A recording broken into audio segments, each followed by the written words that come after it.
Hi friends, I'm Sincerely Unique and I'm back with a different type of Final Fantasy XIV video. I'm doing a bit of a guide video just because I've been playing the game for a while. I thought I could talk about this a bit and my thoughts on it and what's, maybe this will help somebody along the way. But yes, the Moogle Trove event is happening again in patch 6.4. I would like to thank user Blue the Slinky and over in the FFXIV subreddit for making this lovely graphic where I'm just going to scroll through it and chat about what rewards I think are worth doing, which ones are worth using your time on, because I know not everybody is going to be able to grind a lot of tomes. So let's just sit down and talk about this. The goal for this small guide is to help you figure out what's worth grinding at the event.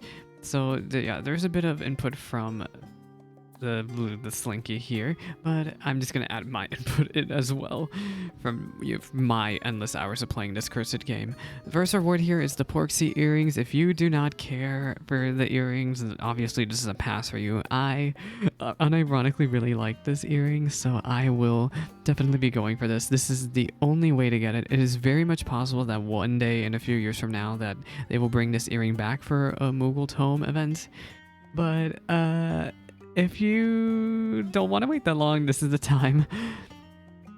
What is very worth it if you are a mount collector, I'm going to be honest, this mount is not pretty, but if you are very much into collecting mounts, this is very much something you should be interested in.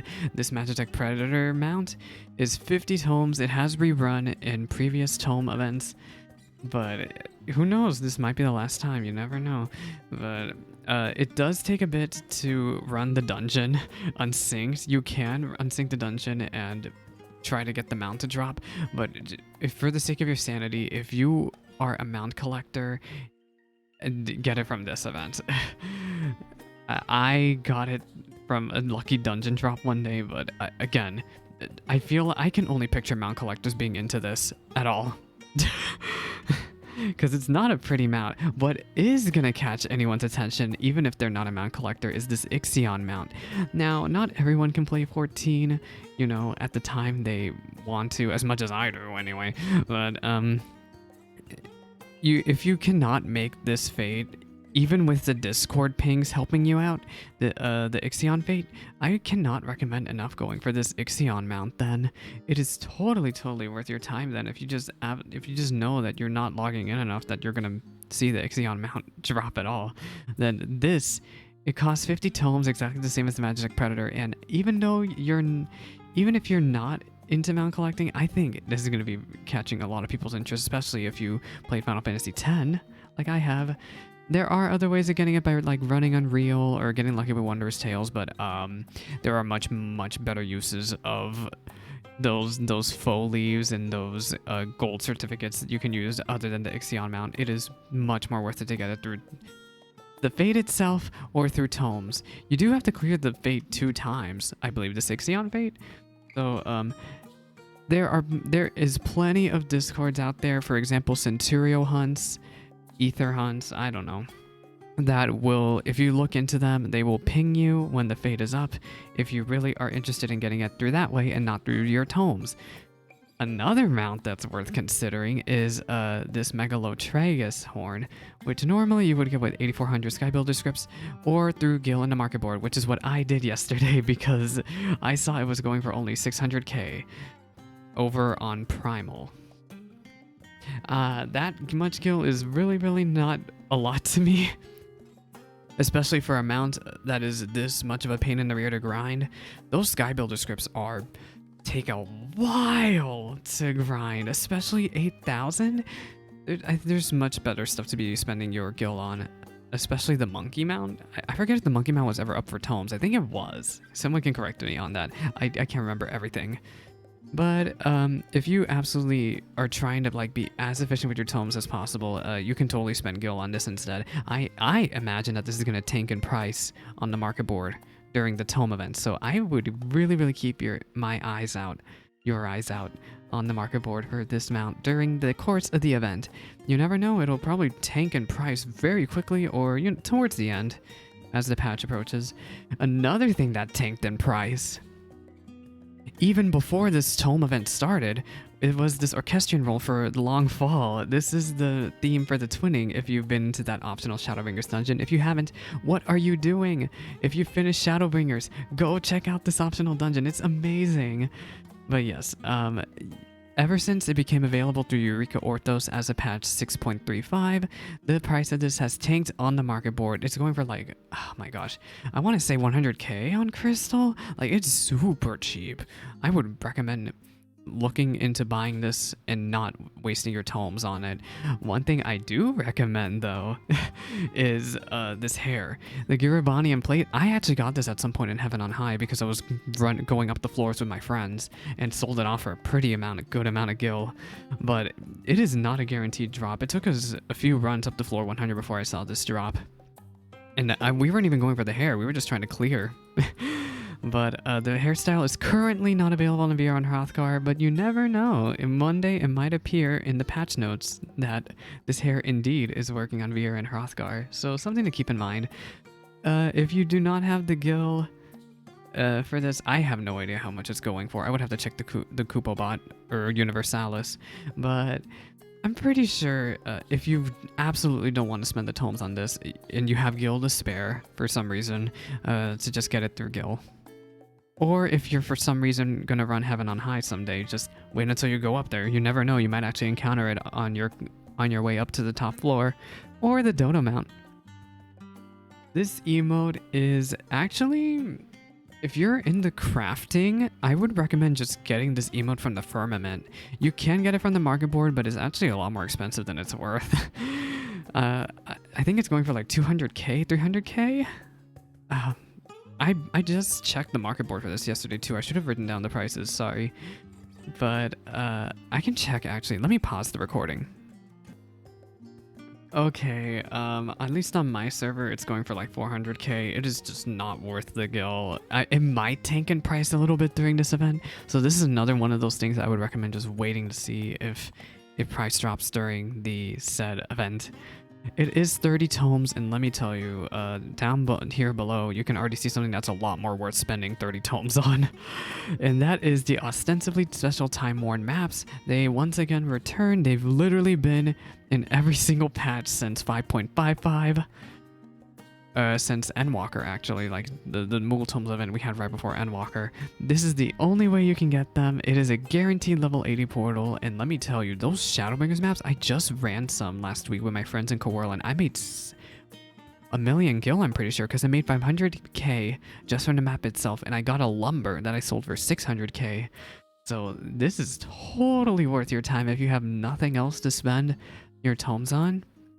I would recommend just picking up one of these and then saving them for when you run maps with your friends, because these are totally worth the gil. Endwalker maps do not I don't know why, but maybe it's because they haven't updated the drops yet, but Endwalker maps don't feel like they make as much gil as these ones.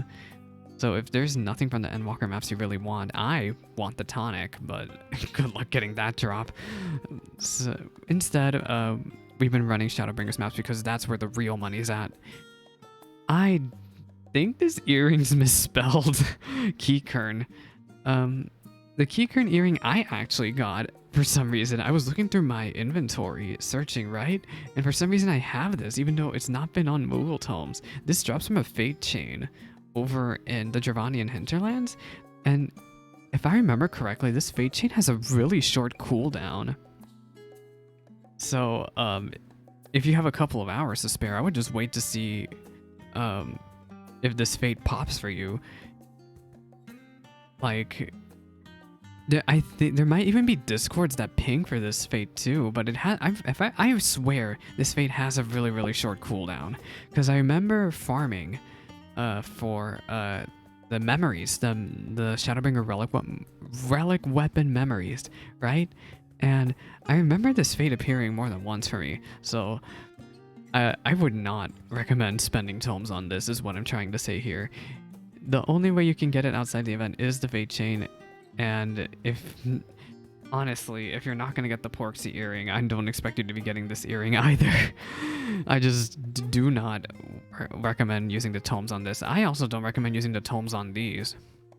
As somebody who absolutely embraces the lore in this game, even though these are a pain in the rear to grind normally, these mounts come from the tribes. They also cost 120,000 gil a pop. But I think it's worth it, especially since these are 30 tomes. 30 tomes is expensive. Like, we're talking like a couple of rounds of frontline, a couple, like, what is this? 4 praetoriums, something like that.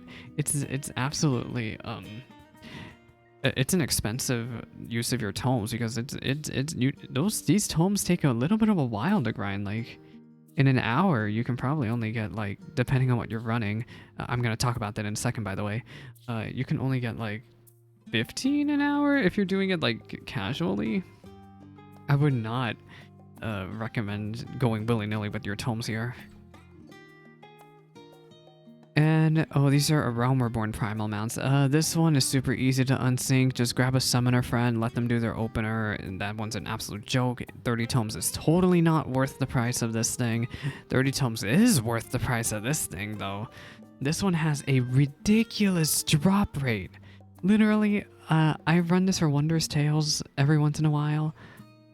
These trials where this mount drops, and it is not an easy drop to get normally. So if you have been trying to go for this mount, I would recommend, out of all these primal mounts, this is the one you need to be going for, because they all cost 30 tomes. So if you're going to choose one, I say this one, because at least these ones are becoming easier and easier to unsync over the years now. These Heaven's Ward primals are not that bad. Like, really, you probably just, if you feel that uncomfortable, you could bring one friend with you, but these will go by super quick. These ones are reruns of previous Kamuis. I saw people be disappointed because they were expecting Gwivers, but one day we'll get those Gwivers. I got them the normal way. I also got these the normal way too, and let me tell you, that freaking... that Reveling Kamui was so awful because party finders would not fill normally. If you're gonna get one of these, I would recommend the Kamui, because party finders for that actually take a while to fill. And now I mean, granted, nowadays you could probably do it with just 4 people, but still, like, I'm just being realistic about this. Like, it's 30 tomes. This will take a significant amount of time to grind. The Blissful Kamui, however, I don't think it's that bad, especially since if you want my advice, there's party finders. You can form a party finder during this event. Well, yeah. So you can form party finders during this event to help tanks grind their mounts, because the two fights that tanks love grinding is Lakshmi Extreme and Omega 3 normal, if I remember correctly. Those ones, the bosses just kind of stand there, so you can just beat them down with a bunch of tanks unsynced, and especially with Lakshmi Extreme here, the mount is very likely to drop, and you can just get it from here and not spend your tomes. MGV Platinum cards, I will also be spending a ton of my tomes on this, because even though it's 30 tomes, it's like it's a lot.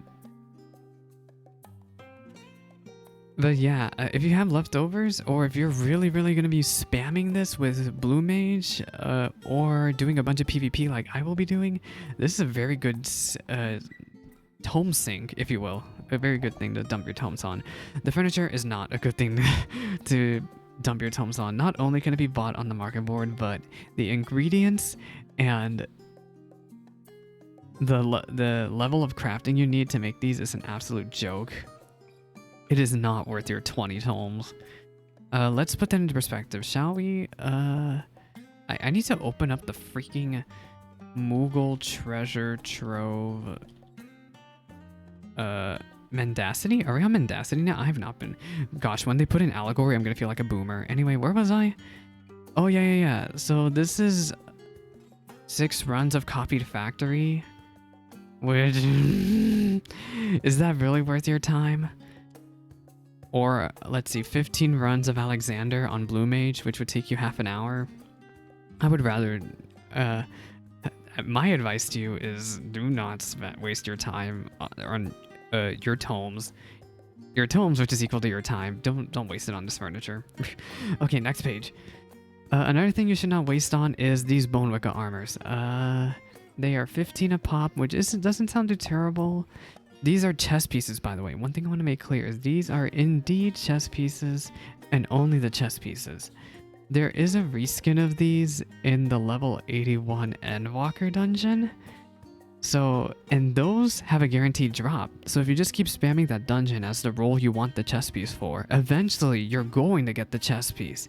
These ones come from a level 70 level cap dungeon from, it says here, Swallow's Compass. And it takes them 10 minutes on an item level 610 Dancer to run. It is a pain in the rear. So yes, also the diet, there is the sister set being described here that I did talk about, so it is worth trying to take the time to see how they die. However, I'm just warning you, if you really absolutely want a chess piece from the dungeon, I ain't gonna stop you. It's just one chess piece, but it is just 15 tomes. If you enjoy how it dies, then go for it. Lenocia writing maps, I would don't spend your tomes on these. They are 10 a pop. Like, you could, that's just gonna, there's other stuff down here, right, that you can clearly spend the 10 tomes on. This one, I cannot recommend enough getting into the hunt. The hunt is like really good way of grinding currency to buy free teleports. You can use them, you can do endgame hunts, Shadowbringers and Endwalker hunts to get you materia for raiding. I have like 900. And just use your allied seals from this. And if you do Blue Mage, which you should be doing if you're interested in Triple Triad, which I'm going to talk about in a second, you can get a bunch from the Masked Carnival as well. A bunch of allied seals, I mean. And those allied seals are what you use as an alternative, the normal way, if you will, to affect your ground speed for these riding maps. I have them all because I keep fighting S ranks, and my dumb self is just keep on capping those allied seals. This NPC you get the Gala Cat Triple Triad card for, I vividly remember being a pain in the rear to farm normally. It's some jerk on the north side of Old Gridania. He is a pain in the rear. So I recommend getting the card here so that all you have to do is beat him one time for the achievement. I hate that NPC so much. You do have to finish the tribe for this Vanu Vanu card. It's really easy to farm. Like, I don't think it's that bad. It is 10 tomes. I recommend just doing the tribe and fighting the NPC, especially if you're going for the Triple Triad mount like I did. Byakko, you do have to unsync the normal mode or the extreme. If you ever find a party finder trying to get the material, you could probably get the Triple Triad card that way. It is essential. All of these Triple Triad cards, at the end of the day, if you don't have them, I'll just recommend picking them up from here. Because it's easy. They're not awfully expensive. It's 2 runs of 3 runs of PvP basically, which I love running PvP. If you're gonna sweat and run Blue Mage content, it's like 5 runs of Alexander, which is 15ish minutes probably. Prometheus is an absolute pain in the rear. I cannot recommend enough. If you're gonna get any one of these, get Gala Cat and Prometheus, because Prometheus is a random drop rate and you just have to unsync and spam that dungeon and hope it drops. You might be able to get, I think I got this from Party Finder. Like, I ran a Party Finder with one other person and we just went in, I did my summoner opener and bursted out Prometheus every time, and it took a couple of runs. But yeah, you can definitely go for Prometheus. Wind Up Succubus is allied seals. You already heard me rant about allied seals. It is really super easy, and I don't recommend spending it with tomes. I would spend your tomes on the Hayate. Probably not, because they added him as a drop in Eureka Orthos. This guy was going for a lot of gil back in Shadowbringers because he was a rare dungeon drop, but ever since he was added to Eureka Orthos, he's super cheap now. I wouldn't recommend spending the tomes on either minion. Like, really, if you've never done the hunt, I recommend looking up guides, how to unlock it, how to make sure you have it unlocked for every expansion, and looking into the Masked Carnival. Like, it's all really good side content.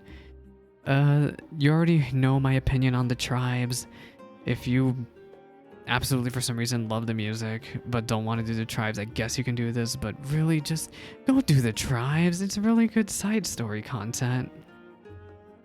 And there is a more info and FAQ section that you can read. I will try to link the Reddit post in the description. There are some prerequisites you have to do to make some of these rewards appear. Excuse me, yada yada yada. The event starts Monday around reset, I think. I don't know. The way to speedrun this, I actually did check the Blue Mage Discord before recording this video and did see that, oh lord, that they're theory crafting that either Cutter's Cry, Temtara Hard, or Alexander 1 normal mode were gonna be the optimal way for Blue Mage. And let me tell you, I don't like any of those options because none of them sound super easy to do, except for, I'm talking about like coils, because at some point we had to farm, I think it was T3? I don't remember. It was the one at the end of Shadowbringers. Everybody spammed it. It took like a minute to farm, and it was so chill. And I know for a fact with Alexander 1 normal, you're going to have to know how to do a Blue Mage DPS rotation. And you're going to need a bit of extra spells if you want to do Tamtara or Cutter's Cry. And it's just way too much effort when I love running PvP with my friends, so that's going to be my plan. If I get into some near raids, maybe I'll do that. If I get into some Alexander while running normal raid roulette, I'll do that. But yeah, if y'all have any thoughts, thank you again, also Rose Hydra from Crystal Mateus for this beautiful graphic. Let me make sure I'm not missing anything from the Reddit post. This video already went on too long enough because I don't know how to shut up. The vendors are all marked in the map. I will link the Reddit post in the description. If there's any other questions you have in the comment sections, please just let me know, and I will do my best to answer. Anyway, happy farming, gamers, and I do check out, if you're into Blue Mage, do check out Liam's freaking YouTube channel, because I'm sure he'll have some optimal way of farming the tomes up as a video over the weekend. Alright, bye friends.